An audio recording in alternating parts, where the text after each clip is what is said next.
Good morning, girls. Today, let us discuss what is meant by foreign direct investments.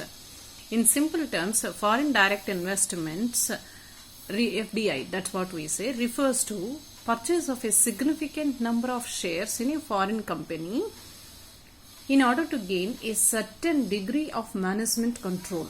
Means, obviously, at the core of FDI are the international flows of capital.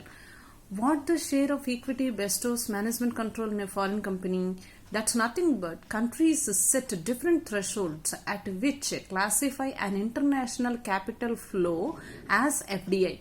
Most governments set the threshold at anywhere from 25% of equity ownership in a company abroad to, in contrast, we say that an investment that does not involve obtain a degree of control in a foreign company is called portfolio investment.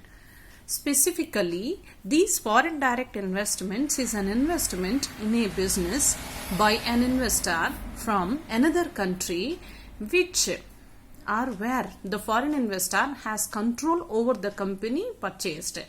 It is also defined as a cross-border investment made by a resident in one economy in an enterprise in another company.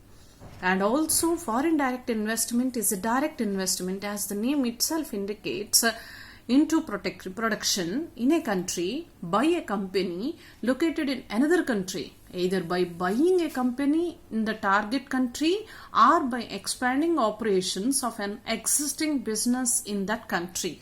So this is what is the definition or simple meaning of FDI. Now let us see how many types of FDIs are there. So these FDIs, strictly speaking, there are 4 varieties of FDIs, that is by direction, by motive, by target and by entry modes. Let us see one by one. By target, the first one. In the target FDIs, the first variety is horizontal FDI. This is the variety where the company carries out the same activities abroad as at home. Means what is the business it is rendering in home country, the same businesses will also be carried out in the foreign countries. Like Toyota assembling cars, means the main business where the home country, means Toyota is rendering assembling of cars, will be done in some other countries also. And the second one is vertical FDI. When different storage activities are added abroad, where the FDI takes the firm nearer to the market, is called forward vertical FDI. The example is Toyota acquiring a car distributorship in America. Means actually the business of Toyota is to assemble a car. But here different storage of activities are added when it is doing business with some other country. This is what is a forward vertical FDI. And the second one in the vertical FDI is where international integration moves backwards. Raw materials is called backward vertical. Toyota acquiring a tire manufacturer. Actually, the basic stream of Toyota is not to acquire tire manufacturers. But if it does such businesses, it is known as backward vertical FDI. And next comes by motive. Resource seeking. The first one is resource seeking. Looking for resources at a lower real cost. Means this is nothing but the main purpose of acquiring FDI is looking for resources at a cheaper rate. This is the name itself indicates. Next, second one comes to market seeking. Secure market share and sales growth in target foreign market. This is the second one. And the third one is efficiency seeking. This seeks to establish efficient structure through useful factors, cultures, policies, or markets, etc. And the last variety in motive FDIs is strategic asset seeking. Seeks to acquire assets in foreign firms that promote corporate long-term objectives. Means, as the name itself is strategic, means it aims at long-term acquisitions. Next one, by directions. As the name itself indicates, inward FDI. An inward investment involves a foreign entity either investing in or purchasing in the goods of the local company.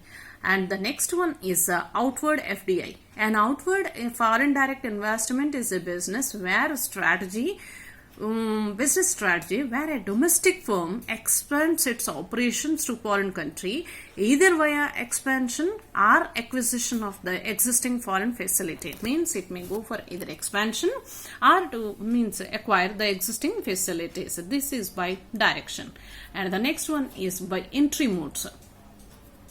Here also, first one, greenfield investment. I think we'll be knowing what is meant by greenfield investment because the name itself indicates it is something which is related to farmlands and forests. Greenfield investment is investment in a manufacturing, office, etc. It is the idea of building a facility on a green field such as a farmland or a forest, etc. Next one is mergers and acquisitions. A merger, I think you will be knowing what is a merger.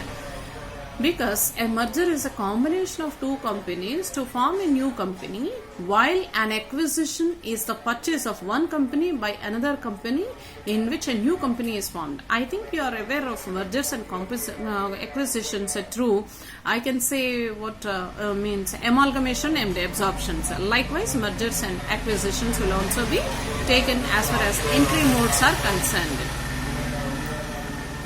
Next, what are the benefits of foreign direct investments? The first benefit is discussed as it improves foreign exchange position in the country. For example, if we hold more and more FDIs in other countries, obviously our stand in other countries will be identified, improved, developed. The reason is because we hold their foreign direct investments. And second one is employment generation and increase in production. If we hold more and more FDIs, obviously employment generation will be there not only in our country but also in other countries where we hold FDIs. Next, help in capital formation by bringing fresh capital. This is nothing but helps in capital formation. Means when we hold certain percentage of investments in foreign direct investments in other countries, obviously we'll be having 50%, 60% investment that attracts more and more capital, additional capital also, which increases in turn. Helps in transfer of new technologies and management skills. To retain our position in the foreign countries, obviously we'll be implementing new tech savvies and we develop our administration and managerial skills. And next one, helps in increase exports.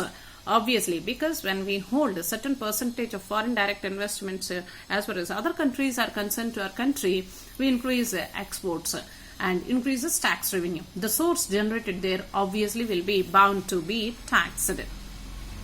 And if we see what are the other advantages of foreign direct investments, the first one is it plays a very pivotal role in the development of India's economy as a whole, as it is the integral part of the global economic system. And the second one is not only these girls, foreign direct investments ensures a huge amount of domestic capital, production level and employment opportunities in the developing countries, which is a major step towards the economic growth of the country. Already we have discussed, because as you hold major share of your investments there, you can create job opportunities there for our people.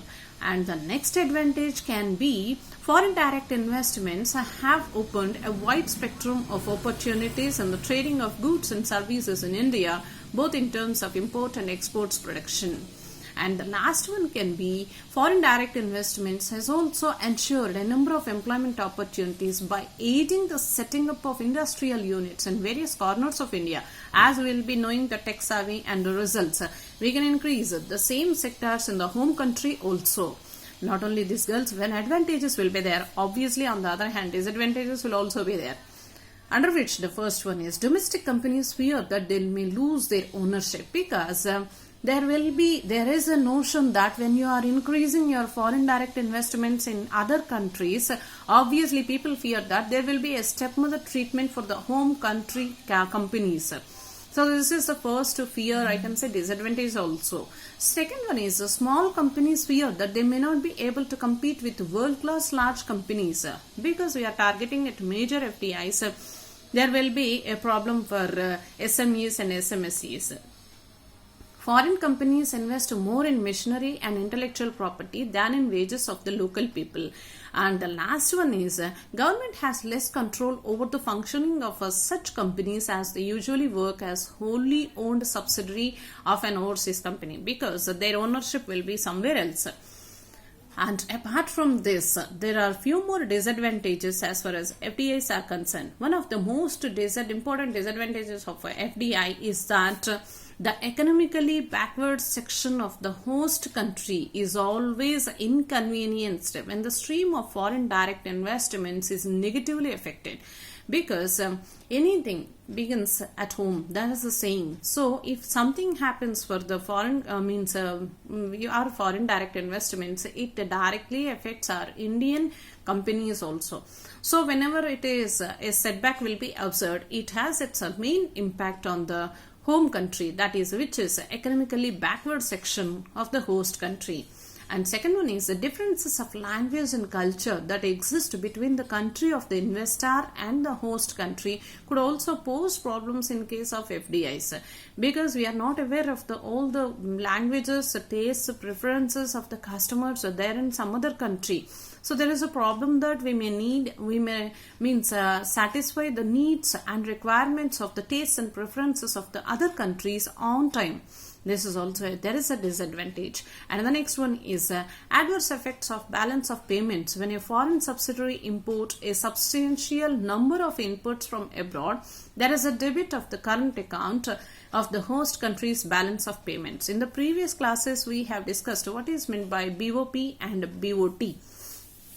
So BOP, balance of payments, adjustments of their accounts, will also be a problem if both are not running on the same tracks.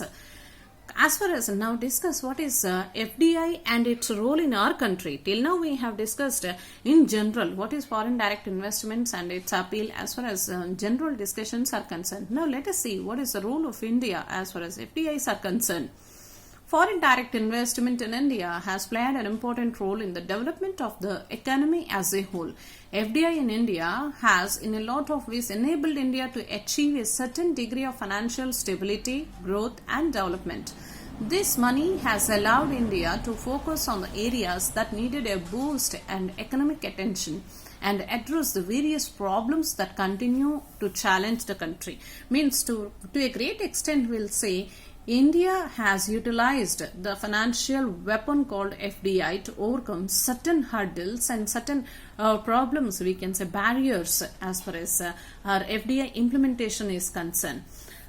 Next, foreign direct investments is considered to be the lifeblood and most important vehicle or instrument for economic development as far as the developing nations like India are concerned.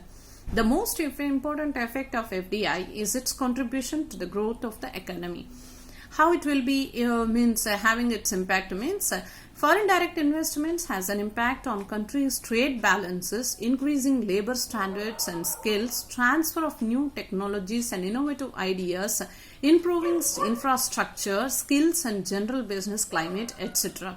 Not only this, apart from the above conditions, foreign direct investments also provide opportunity for technological transfers and upgradation, access to global managerial skills and practices, optimal utilization of human capabilities and natural resources, making industry internationally competitive, opening up export markets, providing backward and forward linkages and access to international quality of goods and services.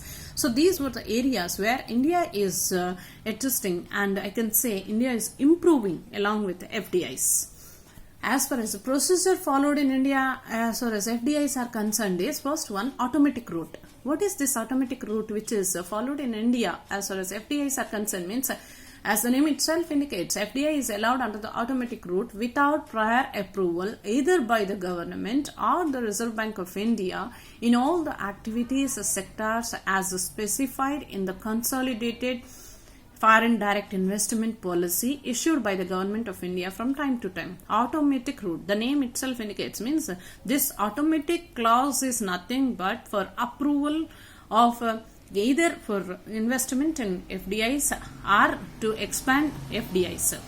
And the second one is government route. FDI in activities not covered under the automatic route requires a prior approval of the government, which are considered by the Foreign Direct Promotion Board, means FIPB, Department of Economic Affairs in Ministry of Finance. Means the first one is automatic route, which are covered under automatic route, obviously be covered under government route. Now let us see what is meant by foreign direct investment policy means. Now let us start our discussion with India. India has among most liberal and transparent policy on FDI among the emerging economies. The foreign direct investments up to 100% is allowed under the automatic route in all the sectors except the following, which require. Means earlier we discussed that there are two routes for accepting FDIs in our country. One is automatic, second one is government route. This 100% always means 99%, not 99, exact 100%. The approval will be automatic route only, but certain fields are there where there will not be 100%, but it will be with the government approval. That is manufacturing of tobacco products and its substitutes. Means tobacco production is not automatic route. It is and it should be through government route only, acceptance only. And the next one is manufacturing of electronic, aerospace and defense equipments. This is a pivotal area where we must be very sensible. That's the reason this is also done under government approval route. Next one is manufacturing of items exclusively meant for small scale industries with more than 24% of FDI. Means this is also for upliftment of the weaker and economically backward sections of industries. And the last area can be proposals in which the foreign collaborator has an existing joint venture, technology transfer, trademark in India in the same field, where the business means the foreign country is also doing its business along with the technological transfer and trademark in our country. We need to go for foreign direct investments, means we need to get our country's extension also. Thank you, girls.